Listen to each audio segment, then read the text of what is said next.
오늘 본문은요, 이스라엘 백성들이 가나안 땅에 들어가기에 앞서 모세가 그들에게 하는 설교입니다. 이스라엘 백성들이요, 이집트에서 가나안 땅까지 열흘 만에 갈 수 있는 길을 무려 40년 동안 걸어가게 되죠. 그런데 이 일로 문제가 생깁니다. 그 가까운 거리를 왜 이들이 멀리 돌아갔는가? 하나님께 원망과 불순종으로 살았기 때문에 그래요. 그렇다 보니까 이 40년 동안 하나님께 원망하고 불순종했었던 세대들은 다 광야에서 삶을 마무리하게 돼요. 그리고 오늘 모세가 설교하는 대상들은 2세대들이에요. 새로운 세대들이 이제 부푼 꿈을 안고 약속의 땅 가나안 땅에 들어가기 앞서 모세가 이제 그들에게 당부를 합니다. 또한 모세에게는 이 설교가 마치 유언과도 같은 설교이기도 했습니다. 그럼 모세가 어떤 이야기를 했을까요? 오늘 내용을 봐서 우리가 알겠지만은요, 가나안 땅에 들어가서 너희들이 어떻게 전쟁을 해야 된다. 그리고 어떻게 농사를 짓고 어떤 조직과 그리고 어떤 경제 체제를 이루고 살아가야 된다를 이야기하는 게 아니라 이런 얘기를 해요. 여호와 하나님을 경외하라. 그리고 그의 말씀을 지켜라. 하나님을 사랑해라 라고 얘기를 합니다. 왜 이런 얘기를 한 것일까요? 잠깐 말씀드렸다시피요, 이스라엘 백성들의 1세대들은 하나님의 말씀을 불순종했어요. 끊임없는 불순종 때문에 결국 약속의 땅에 들어가지 못하게 됐죠. 그런데 이제 새로운 땅에 들어가게 될 2세대들을 향해서 모세가 당부하는 거예요. 여러분, 죽기 전에 남겨야 될 말이 무엇이죠? 가장 중요한 말. 여러분들 어떤 말을 남기시겠습니까? 야, 내 통장 어디에 뭐가 있으니까 그거 꼭 기억해라. 뭐 잊지 말아라. 만약 누구한테 내가 빌려준 거 있으니까 뭐 이런 거? 근데 모세가요, 믿음을 지켜라 라고 얘기하는 거예요. 약속의 땅에 들어가서 너희들이 할 일은, 가장 시급한 일은 성을 세우고 전쟁을 준비하고 하는 게 아니라 믿음을 지켜라 라고 당부를 하는 것이죠. 사랑하는 여러분, 우리에게 있어서 가장 시급한 일이 무엇이십니까? 일적인 문제, 또 자녀의 문제, 가정의 문제, 관계의 문제, 다른 것들이 당장 너무나 큰 문제로 우리 가운데 다가옵니다. 그런데 여러분, 가장 중요한 문제는 믿음을 지키는 것입니다. 사랑하는 여러분, 그 믿음으로요, 우리의 문제를 하나님께 내어 맡기고요, 또 하나님이 주시는 그 약속의 은혜가 성취되는 것을 경험할 수 있는 우리 모두가 되시기를 주님의 이름으로 간절히 축원합니다. 그래서 오늘 모세가 그런 약속과 기대에 부푼 이스라엘 백성들 2세대를 향해서 하신 한 설교의 내용을 가지고 우리에게 시급한 것이 무엇인가, 그리고 우리가 어떻게 살아가야 되는가를 나누면서 또 믿음으로 결단하는 시간을 가지시길 바랍니다.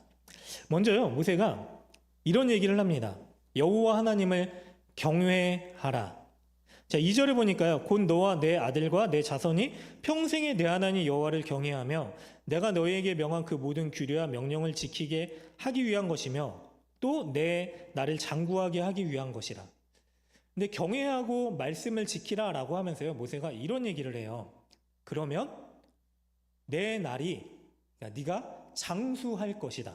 그리고 3절에 보니까 이스라엘을 듣고 삼가 그것을 행하면 내가, 같이 읽겠습니다. 내가부터 나오나요? 하나 둘 셋. 내가 복을 받고 내 조상들의 하나님 여호와께서 내게 허락하신 같이 적과 꿀이 흐르는 땅에서 내가 크게 번성하리라. 아멘. 여러분, 얼마나 좋은 말씀입니까? 우리가 하나님 말씀을 잘 지키면은 하나님이 복을 주신대요. 그런데 때로는 이런 말씀 때문에요, 우리가 신앙, 믿음을 오해하기도 합니다. 우리가 하나님 말씀을 잘 지키면 복을 받을 것이다. 그런데 내가 복을 받지 않는 이유는 무엇일까? 내가 하나님의 말씀을 잘 지키지 않아서인가? 그래서 더 열심히 지키려고 하다가 결국은 낙심하고 원망을 하기도 해요. 하나님, 내가 이렇게까지 했는데 왜 나한테 복을 주시지 않는 겁니까? 라고 얘기를 하죠. 때로는 건강에 어려움이 찾아옵니다. 이게 보니까 하나님 경외하면 제가 예배를 이렇게 잘 드렸는데 왜 저에게 건강에 어려움이 찾아옵니까? 아픔과 질병이 옵니까? 라고 하나님에 대한 믿음을 오해하기도 합니다. 그러면 여기서 이야기하는 경외하고 장수하고 복을 받는다라고 하는 진짜 의미가 무엇일까요? 먼저 경외한다라고 하는 말을 말씀드릴게요. 여러분, 경외한다라고 하는 말은요, 하나님의 하나님 되심을 인정하는 거예요. 하나님의 하나님 되심을 인정하고, 그래서 내 삶의 주인이 이제 내가 아니라 하나님이십니다. 그래서 나의 모든 문제, 그리고 나의 모든 것을 하나님께 내어 맡길 수 있는 것. 이 신앙과 믿음이 바로 하나님을 경외하는 것입니다. 왜냐하면 모세가 이런 얘기를 해요. 자, 4절에 보면은 이스라엘에 들으라, 우리 하나님 여호와는 오직 유일한 여호와시니. 그러니까 하나님이 다른 하나님이 존재하는 분이 아니라 하나님이 진짜 하나님이시고 여호와 하나님이 참신이시다라고 이야기를 하는 거예요. 사랑하는 여러분, 우리가 믿는 믿음의 대상이 누구입니까? 여호와 하나님이시죠. 그리고 삼위일체 하나님, 성부, 성자, 성령 하나님. 우리가 그 하나님을 믿죠. 그 하나님을 하나님으로 인정하기 때문에요, 하나님 앞에 우리의 모든 것을 내어드릴 수 있는 삶, 이것이 바로 경외하는 거예요. 그러면은 이때 누릴 수 있는 장수의 복, 어떤 걸까요? 여러분, 여호와 하나님을 경외하기 때문에 누릴 수 있는 장수, 삶이 길어지는 복은요, 그냥 단순히 생명 연장의 복이 아니에요. 어떤 분들은요, 차라리 삶이 길지 않았으면 좋겠다라고 생각하는 분들도 계세요. 여러분, 이 땅의 장수, 오래 사는, 삶이 길어지는 시간 자체가 사실 복은 아닙니다. 생물학적으로 오래 사는 것? 그러면 장수의 의미는 무엇일까요? 하나님을 경외하면 이 땅에서 장수하리라 라고 말씀을 하셨는데, 여러분, 어떤 삶을 오래 살기를 원하십니까? 우리가 살아가면서 많은 것을 누리고 내가 쌓아놓은 것도 충분히 건강하게 행복하게 누릴 수 있는 것. 어떤 유튜브를 우연히 보게 됐는데 성공한 사람을 찾아다니면서 이렇게 인터뷰를 하는데, 어떻게 이런 좋은 차를 타세요? 제가 보려고 그런 건 아니고 어떻게 튀어나오더라고요. 그래서 뭐지? 그랬는데 그분이 그런 얘기를 하더라고요. 여자분인데, 제가 사업가였는데 이제 그 기업을 팔고 이런 차를 타고 다닙니다. 그러면은 되게 좋으시겠어요. 그래서 성공한 사람과 실패의 사람의 차이를 얘기를 하는데, 뭐냐면 성공한 사람은 실패를 두려워하지 않고 뭐 도전한다. 그리고 실패한 사람은, 성공하지 못한 사람은 실패를 두려워해서 그냥 있는다. 그러면서 하는 얘기가, 나는 지금도 성공하고 싶은데 지금의 성공은 오래도록 행복하게 건강하게 누리면서 살고 싶다. 내가 가진 부를. 근데 제가 그걸 보면서 정말 그게 행복일까? 인생의 목적일까? 라고 생각을 했어요. 여러분, 우리가 누리고 바라고자 하는 오래 살아가는 삶, 그런 거 아닙니까? 많이 벌어서 두둑히 가지고 자기 관리 잘해서 잘 먹고 사는데, 그런데 문제는 그 삶이 다른 누군가한테 전혀 영향력이 없이 끝나는 삶이다라고 하는 거예요. 사사기에 보면은요, 입산이라고 하는 사사가 나와요. 압돈. 그리고 삼갈. 자,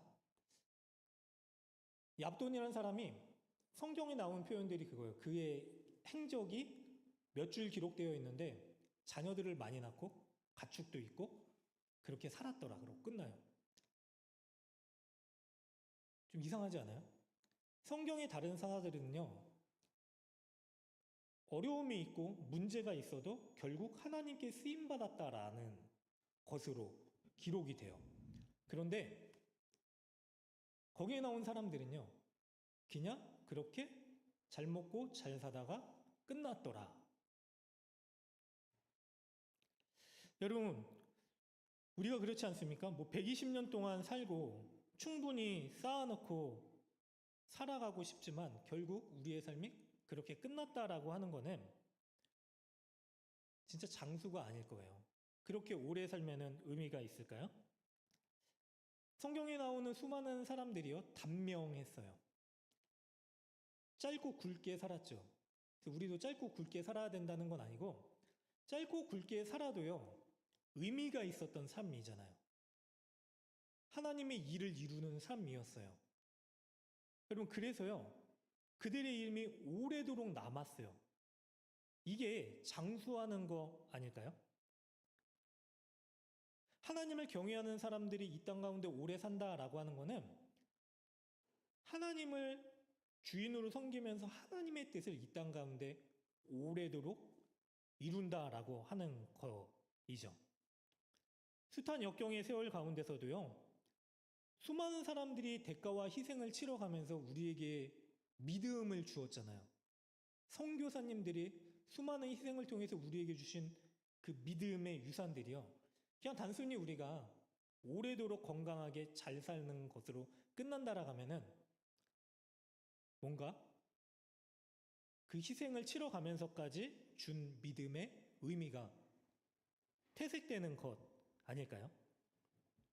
그래서요, 우리가 오래 살아야 되는 삶은요, 하나님을 경외했기 때문에 주시는 이 장수의 복은요, 우리가 인생의 의미와 하나님의 뜻을 이 땅 가운데 흔적을 남기는 삶이라고 생각할 수 있습니다.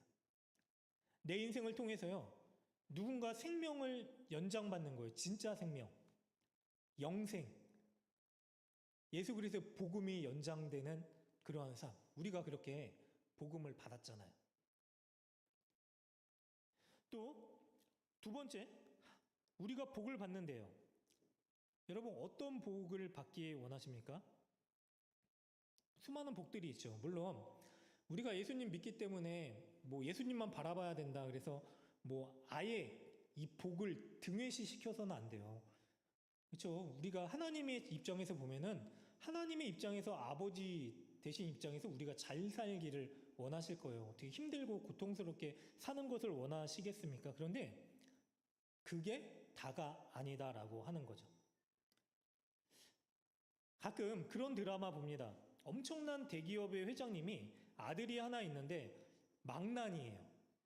그러니까 회장님이 너무 속을 썩이는 거예요. 얘한테 회사를 맡기고 유산을 맡기면 안 될 것 같아요. 그러니까 회장님이 뭐라 그러면, 네가 사람이 되면, 근데 포기할 수 없으니까, 너 사람 되면은 내가 유산 물려줄게. 혹시 저 기도 마이크가 켜져 있나요? 그거를 뮤트 시켜주시면 될 것 같아요. 저기 내려져 있어서 꺼주세요. 껐어요? 감사합니다. 자, 네가 사람다워지면은 내가 유산 줄게. 그러면 진짜 복이 뭘까요? 유산을 받는 게 아니라 사람 되는 거예요. 사람다워지는 게 진짜 복이잖아요. 하나님이 여호와를 경외하는 자가 복받게 해주시다라고 하는 진짜 복은 여호와를 경외하는 삶을 사는 게 진짜 복이에요. 물론 그 경외하면은 주시는 다른 은혜들이 분명히 있을 거예요. 그래서 하나님을 따르며 살아가는 그 기쁨과 은혜를 누리는 게 하나님이 우리에게 주시고자 하시는 복이죠. 그리고 세 번째로 너희가 나를 경외하면 젖과 꿀이 흐르는 땅에서 번성할 거라고 말씀을 하세요. 여러분, 사실 가나안 땅은요, 경외해서 하나님께 약속을 받고 들어갔을 때 이스라엘 백성들이 실망할 수밖에 없는 땅이에요. 왜냐하면 척박한 땅이거든요. 아니, 젖과 꿀이 흐른다라고 했는데 가면은 비가 다 흡수돼요. 옥토가 아니에요. 메마른 땅이에요. 그럼 이들이 하나님에 대해서 어떻게 생각할 수 있을까요? 하나님 거짓말했네요. 그 고생을 하면서 여기까지 왔는데 젖과 꿀이 흐르는 땅이라면서요. 그럼 이 젖과 꿀이 흐르는 땅은 어떤 땅일까요? 젖과 꿀이 흐르는 땅은요, 하나님께서 책임져 주시는 땅이에요.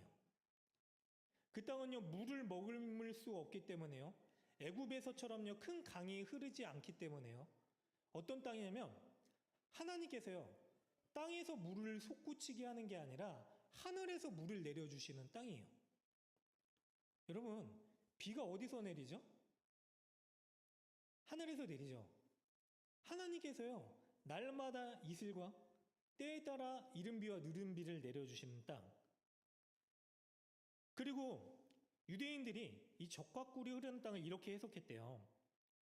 척박함과 부족함, 결핍이 있지만 그것을 견디고 그 땅에서 창조의 능력을 배우는 게 젖과 꿀이 흐르는 땅이다.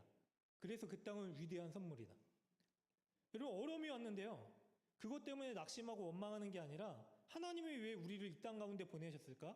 이유가 있을 것이다. 그 이유를 물었더니 이 척박한 환경에서도 하나님께 뜻과 지혜를 묻고 창조적인 삶을 살아갈 수 있는 삶. 그래서 우리가 젖과 꿀이 되어서 살아가는 삶. 그것이 젖과 꿀이 흐르는 땅이다라고 말씀을 그들이 해석을 했다라고 하는 것입니다. 핵심은 뭐냐면은 여호와 하나님을 경외하는 게요, 가장 큰 복이다라고 하나님께서 말씀을 하시는 거예요. 그러면은 여호와 하나님을 경외하는 사람은 어떻게 살아가야 되는가? 4절부터 보니까요, 4절과 5절을 같이 읽도록 하겠습니다. 같이 읽겠습니다. 하나, 둘, 셋.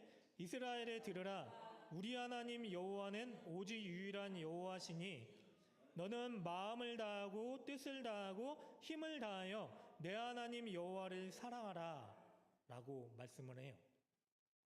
여러분, 들으래요. 이게 이스라엘에 들으라인데 원래 원어는 들어라 이스라엘. 그래서 이게 쉐마라는 말 들어보셨죠? 들어라. 뭘 들으라는 말일까요? 하나님의 말씀을 들어라. 자, 우리 하나님 여호와는 유일한 여호와시라. 하나님이 누구이신지를 니네가 알아야 된다라고 말씀을 하는 거예요. 그리고 나서 5절에 너는 마음을 다하고 뜻을 다하고 힘을 다하여 내 하나님 여호와를 사랑하라 라고 이야기를 해요. 여러분, 사랑이요, 명령한다고 되는 걸까요? 그런데 사랑을 명령해요, 성경에서는. 여러분, 우리가 사랑의 감정이 있어야지 사랑하는 거 아닙니까? 우리는 그렇게 생각을 해요. 그렇게 느낍니다. 그래서 내가 내 배우자를 만났을 때 나는 이런 사람 만날 거야. 그런 사람이 나에게 사랑을 줘. 그래서 제 이상형을 만났어요, 저는.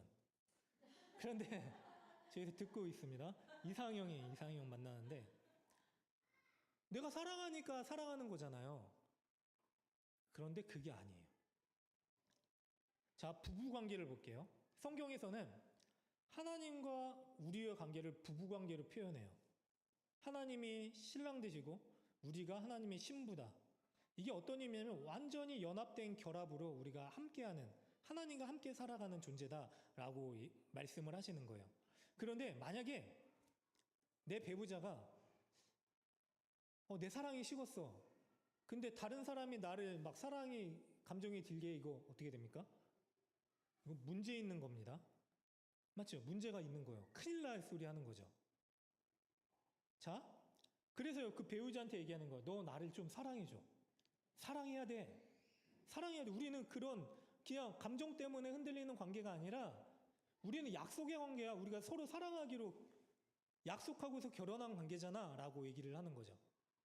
하나님이 이스라엘 백성들에게 그렇게 말씀을 하시는 거예요. 너희들을 나를 사랑해라. 나를 사랑해라. 그래서 하나님이 사랑에 대한 명령도 우리한테 내리실 수 있는 거예요. 그러면 어떻게 사랑하라고 하시는가?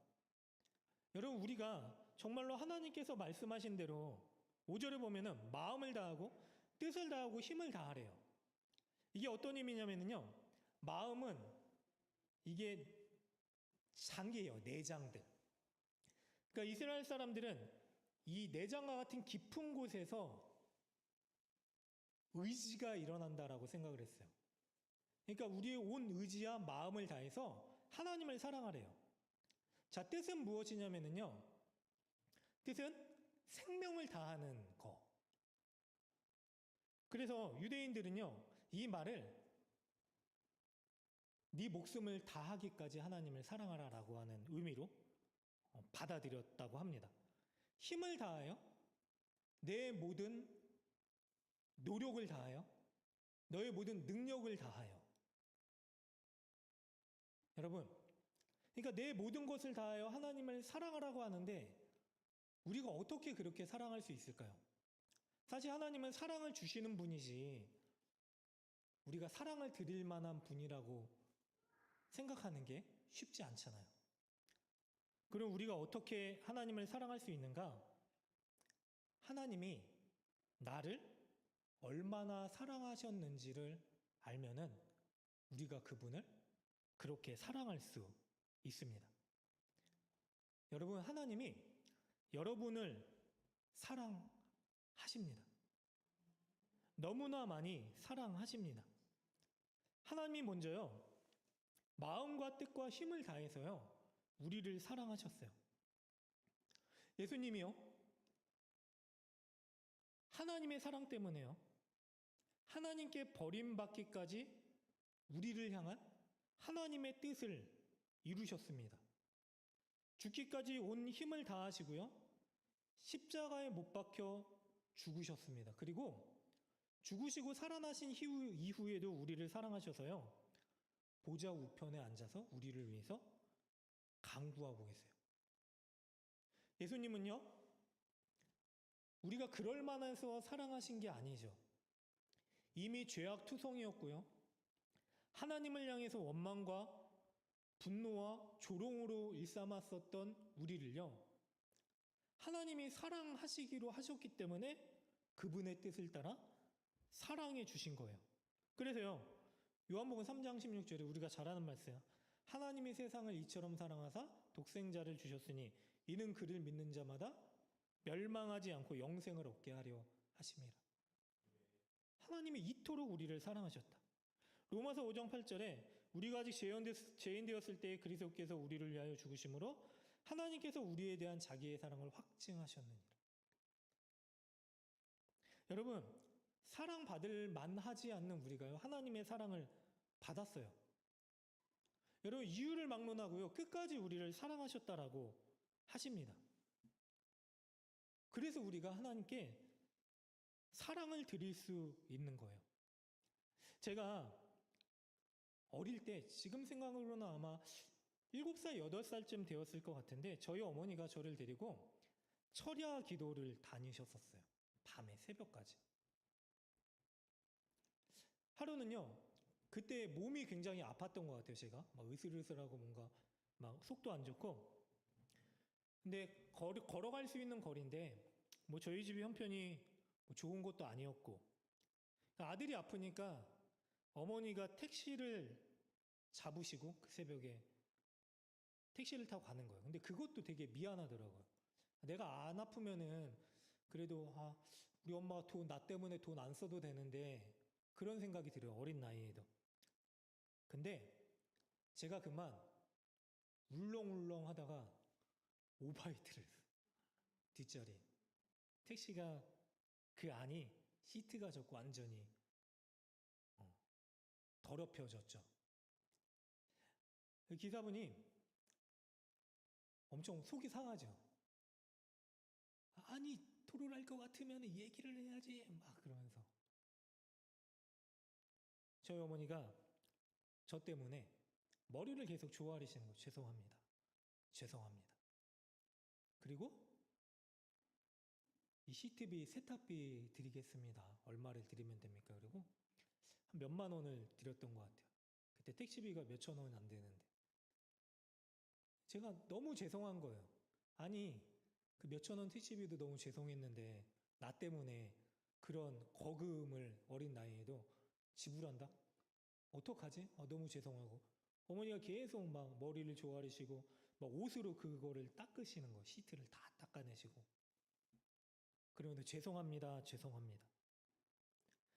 엄마한테 엄마 미안해요 막 그랬던 것 같아요. 그랬더니 엄마가 웃으면서 괜찮아, 괜찮아, 괜찮아. 민석이 괜찮니? 괜찮니? 엄마는 괜찮아. 걱정하지 마. 라고 말씀을 하신 게 기억나요. 여러분, 그때 제가 우리 엄마가 진짜 나를 사랑하는구나. 우리 엄마구나. 미안하지만 우리 엄마구나 라는 느낌을 받았어요. 엄마 정말 날 사랑하는구나. 하나님이 우리를 사랑하시는 거는요, 그냥 우리의 모든 허물과 죄가 있음에도 불구하고요, 그걸 다 하나님께서 닦아주시는 거예요.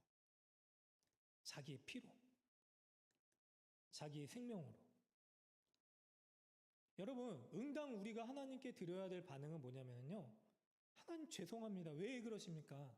저 때문에 왜 그러십니까? 죄송합니다. 에요. 맞죠? 그런데 우리는요, 마치 그게 당연한 것처럼. 그런데 이게 당연히 하나님이니까 사랑이 많으신 분이니까 나한테 그러셔야지가 되면은 우리는 하나님 사랑할 수 없습니다. 여러분, 어떻게 나 같은 죄인을 위해서 그렇게 하셨습니까? 하나님 어찌하여 저에게 그렇게 하십니까? 그 하나님이 하신 말도 안 되는 일을 우리가 깨닫게 될 때야만요, 우리가 하나님을 사랑할 수 있어요. 사랑하는 여러분, 우리에게 베풀어 주신 하나님의 은혜가 무엇입니까? 하나님은요, 무리한 요구를 하시는 게 아니에요. 이미 우리에게 그렇게 하셨기 때문에, 그러나 우리가 그렇게 할 수 없음도 아시기 때문에요, 독생자이신 예수 그리스도를 우리 가운데 보내주시고요. 그 예수께서요, 십자가를 앞두고 이렇게 간구하시잖아요. 아버지여, 이 잔을 할만하시거든 저에게 치워주십시오. 그러나 아버지의 뜻이라면 제가 이 잔을 마시겠습니다. 십자가를 지겠습니다. 그리고 기쁨으로 십자가를 지시죠. 예수님이 우리를 향한 그 사랑 때문에 우리가 그렇게 살아갈 수 있는 것 아닙니까? 사랑하는 여러분,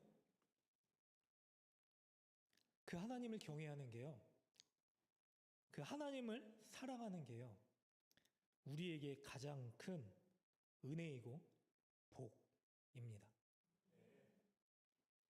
저와 우리 모두가요, 오늘 말씀 가운데 단 한 가지만 새기고 기억하고 가시면 좋겠어요. 눈물을 흘리며 자기 자신을 찢으신 우리를 사랑하신 그분의 사랑, 우리가 그것으로 살아가는 자들이다. 그래서 세상 어떤 것도 우리를 그리스도의 사랑으로 부터 끊을 수 없고, 예수의 사랑이 우리를 이끌어가는 삶,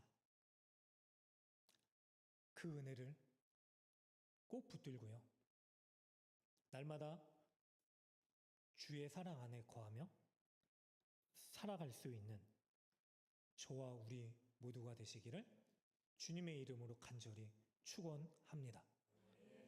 우리 다 같이 자리에서 일어나